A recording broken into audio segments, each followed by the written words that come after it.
Jacob Hunt had spent years as the subject of quiet ridicule in Redstone, his limp and worn gear marking him as a man past his prime. Billy Harper's taunts echoed loudest, turning Jacob's every step through town into a public reminder of who people thought he was. But when Jacob set out to climb Old Peak carrying a live bison, the entire town witnessed a challenge that would shatter their assumptions. And just wait until you hear the stunning turn this struggle took, and how justice in the end claimed its place on the mountain's summit. Jacob Hunt moved down Redstone's main street with the deliberate pace of a man who knew every board, every patch of dust, and every watchful eye in town. His right leg dragged just enough to break the rhythm, the heel striking a heartbeat after the other. The sun hung low and heavy, baking the rooftops and painting the dirt road in a dull, shimmering gold. His hat, once a proud shade of brown, sagged at the brim, throwing deep shadows over his face. In his right hand, he carried a saddle so worn that the leather was more memory than hide, each crack telling of years on the trail. The heat pressed down like an unspoken challenge, making the air between the buildings shimmer. The smell of horse sweat and sun-baked pine lingered, mixing with the faint tang of whiskey drifting from Ted's saloon. It was the kind of afternoon when the whole town seemed to slow, except for the voices behind those swinging doors. Inside the saloon, the low hum of conversation shifted as Jacob's shadow crossed the open doorway. Billy Harper, leaning on the bar with his boots crossed at the ankles, noticed first. He nudged the man beside him, his smirk already forming. The scrape of a chair leg followed, and then Billy stepped into the sunlight, resting one arm against the frame. "Don't get lost on the way to your mountain hunt," he called, his voice carrying like it was meant to stick. Laughter rose from behind him, quick and sharp, cutting through the heavy air. Some chuckles were short, some drawn out, as if savoring the moment. Jacob didn't break stride. He didn't look their way. His limp kept its steady beat, the saddle at his side swaying with each step, leather creaking in quiet protest. The wooden planks beneath his boots groaned as though they too carried part of his weight. A young boy sweeping the steps of the general store froze mid-stroke, eyes following the man everyone whispered about. To a child, Jacob might have looked like the worn cover of an old dime novel, creased, faded, and forgotten on a dusty shelf. But there was something in his walk, slow as it was, that suggested he wasn't finished yet.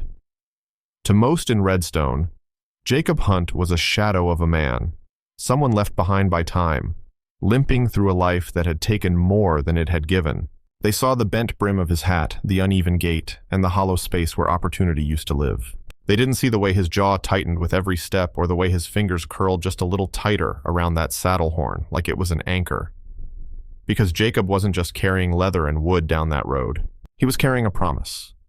One he'd made on a night no one else remembered. A promise that, in time, would make every laugh echo back on the ones who'd thrown it.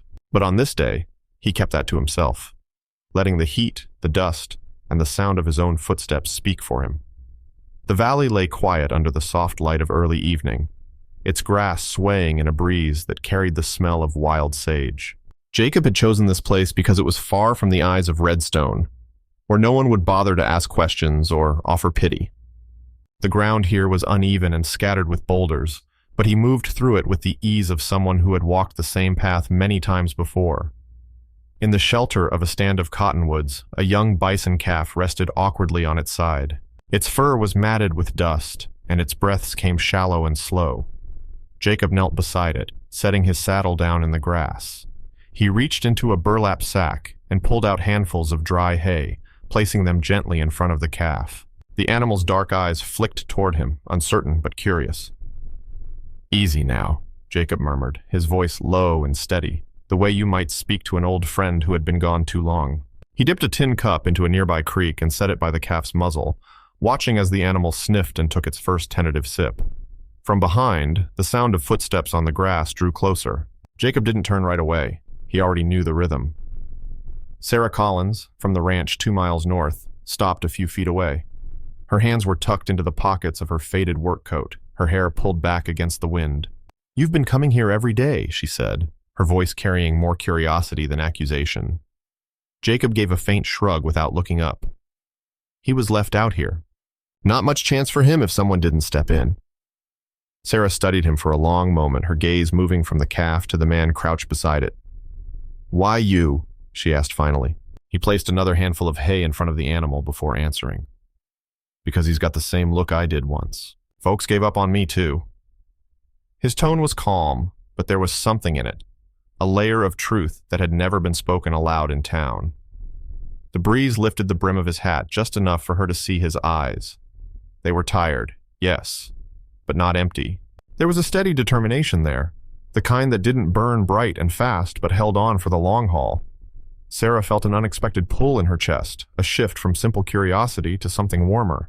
"You can't save every stray in these hills," she said gently. "Maybe not," Jacob replied, finally meeting her gaze. "But I can save this one." For a moment, the two of them stood in quiet, the only sound the soft tearing of grass as the calf began to eat. Sarah realized then that she had never really seen Jacob hunt, not the man the town talked about, but the one who kept walking despite the weight he carried. And though she didn't say it aloud, she knew she'd be back in this valley again, just to watch. Dawn crept over Redstone like a slow tide, spilling pale gold across the rooftops and painting the mountains in the distance with the first light. The air was crisp, the kind that hinted at a hard climb ahead. Jacob Hunt stood at the edge of town, the bison calf now taller, heavier, and far from the fragile creature he'd first found in the valley. The animal stood beside him, its dark fur catching the morning sun, head lowered in quiet trust. Word had traveled faster than Jacob would have liked. By the time he shifted the saddle onto his shoulder and adjusted the rope harness around the calf, a small crowd had gathered at the end of Main Street. Some came out of pure curiosity, others to see if the stories were true, and a few, though they'd never admit it, were hoping to watch him fail. Billy Harper leaned on a hitching post, arms crossed, a smirk just visible beneath the brim of his hat. "You're really going through with this?" he called, his voice carrying easily in the still morning. Jacob didn't answer. He bent, braced himself, and with a slow, steady motion, lifted the calf so its front rested against his shoulders and back. The weight was immense, forcing him to find his balance before taking the first step toward the long trail that wound up the side of Old Peak. A murmur passed through the crowd. Some laughed quietly, convinced he'd make it no more than a mile. Others simply watched, their expressions caught between doubt and something harder to name. Sarah Collins stood apart from the rest, her hands clenched at her sides, her gaze never leaving him. The first stretch was forgiving, a dirt path leading past the last fences of town. But Jacob's limp made each step uneven, his right leg dragging against the extra load. The bison shifted its weight, testing his grip, and more than once he had to stop, plant his feet, and breathe through the strain. As the trail began to rise, the view of Redstone opened behind him. The town looked small now, the people smaller still. He could hear faint voices, calls to turn back, to give it up before he hurt himself. Jacob kept moving, his boots grinding against gravel, the sound matching the steady beat of his heart.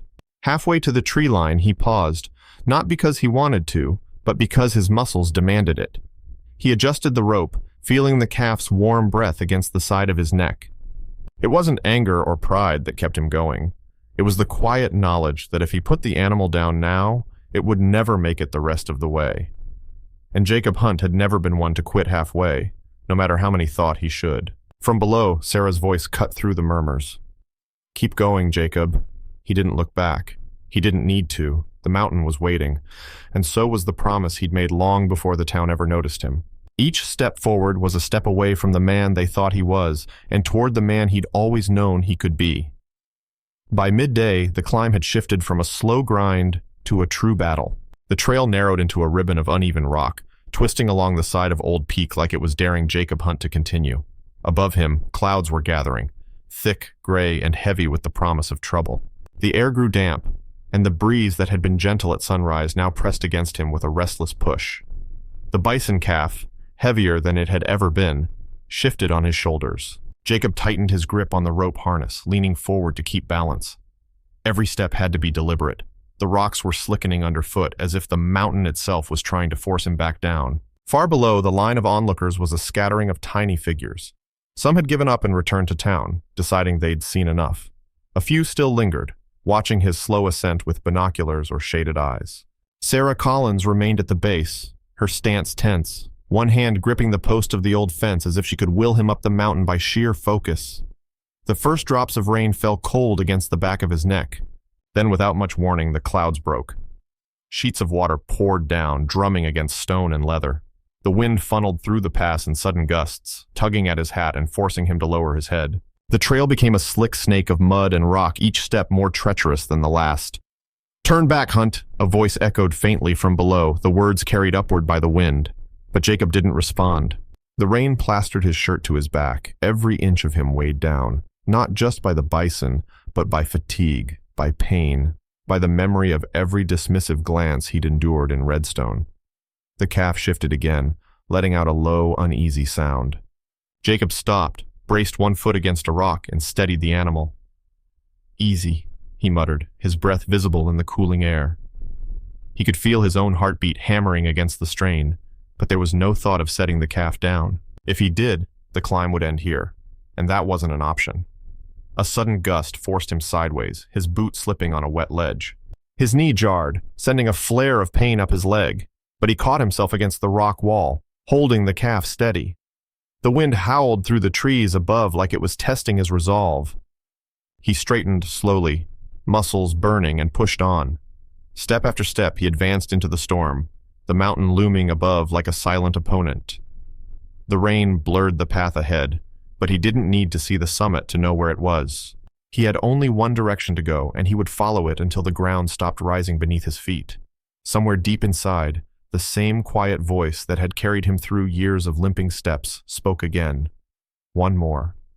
Then another. The storm could rage all it wanted. Jacob Hunt wasn't turning back.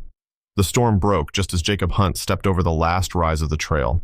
The wind eased, the rain slowed to a mist, and the clouds thinned enough for the late afternoon sun to spill through in long, golden shafts. Ahead of him, the summit of Old Peak stretched wide and empty, a rugged crown of stone that overlooked the entire valley.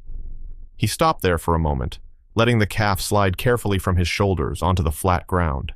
The young bison took a few unsteady steps, sniffing the air, its dark coat glistening with rain. Jacob straightened slowly, his back aching, his legs heavy as lead, but a quiet steadiness settled over him. The climb was over. From the summit, Redstone looked like a scattering of toy buildings, the streets a thin grid of pale dust. Even from this height, he could see movement. Tiny figures at the base of the mountain, some still watching, others beginning the slow walk back into town. The wind carried faint voices upward, but no words he could make out. He removed his hat and held it loosely at his side, the breeze tugging at his damp hair. For the first time since leaving that morning, he allowed himself to breathe deeply. It wasn't victory in the way the town might measure it, no trophies, no fanfare, but it was victory all the same. He had brought the calf to the top, just as he said he would, and nothing the mountain or the weather had thrown at him had changed that. A sound from behind drew his attention. Sarah Collins emerged from the last bend in the trail, her coat dark with rain, her breathing quick. She had climbed faster than he would have thought possible, and for a moment neither of them spoke. Then she smiled, small but real, and walked toward him. "You did it," she said simply. Jacob glanced at the calf now grazing on a patch of tough mountain grass, then back at her. "We did," he replied. Below them, Billy Harper stood among the few who had remained until the end. He took off his hat, not with the mocking tilt he'd used so many times before, but with a slow, deliberate motion that carried its own kind of acknowledgement. The gesture was small, but in Redstone, it meant more than any cheer. Jacob set his hat back on his head and looked once more over the valley. He didn't wave, didn't shout. He didn't need to. The climb had spoken for him, and the story would carry itself down the mountain long before he made the descent. Beside him, the bison calf grazed quietly, the clouds above finally parting to reveal a stretch of clear blue sky. In that moment, Jacob knew the promise he had carried for so long was kept. And though the road back to town would be long, he walked toward it with a lighter step, leaving the weight of doubt behind on the summit.